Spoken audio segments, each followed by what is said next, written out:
তো গাইস আজকে আমরা দীঘা যাচ্ছি, আমাদের সাথে আছে রাকেশ ভাই আর ঠাকুরদা। তো আমরা যে কোথায় যাচ্ছি? দীঘা দীঘা দীঘা যাচ্ছি। তো আমরা এখন আছি মেছেদা বাস স্ট্যান্ডে, আমরা ট্রেনে করে যাব। তো ট্রেনটা একটু লেট আছে, তো আমরা দাঁড়িয়ে আছি। গাইস আমরা এখন স্টেশনে বসে আছি, আমাদের সাথে রাকেশ ভাই আছে আর আমি দেখতে পাচ্ছি না ঠাকুরদা কোথায় বলবে।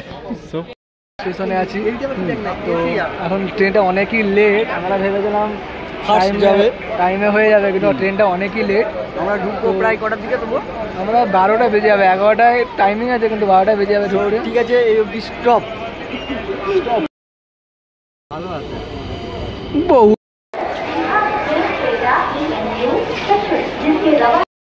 ফাইনালি আমরা দীঘা স্টেশনে,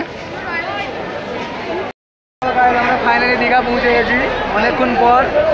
এত ট্রেন লেট বলার বাইরে।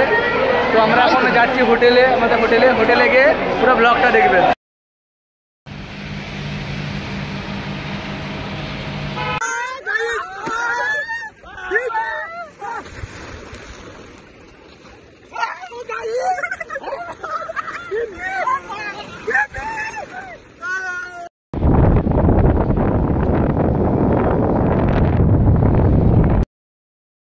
कैसे हैं आप लोग?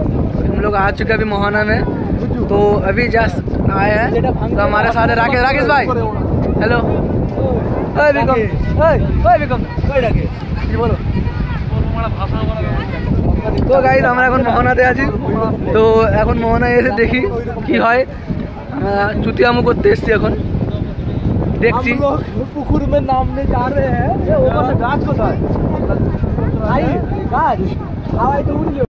এখন মোহনার রাকেশ হ্যালো বলো। ওই রে বিক্রম দা, ওই হ্যালো বলো। তো গাইস আমরা এখন মোহনাতে আছি। হ্যালো ভাই। তো এখন বিক্রম মেয়ে খুঁজছে। আপনি কি মেয়ে পেয়েছেন? ম্যানেজার এসে গেছে। তো আমাদের ক্যাশ ম্যানেজার চলে এসে গেছে। ম্যানেজার কি বলছেন? হ্যালো গাইস, আমরা এখন গাড় মারাচ্ছি পুকুরের মাঝখানে। পুকুরের মাঝখানে ওর বড় সমুদ্র।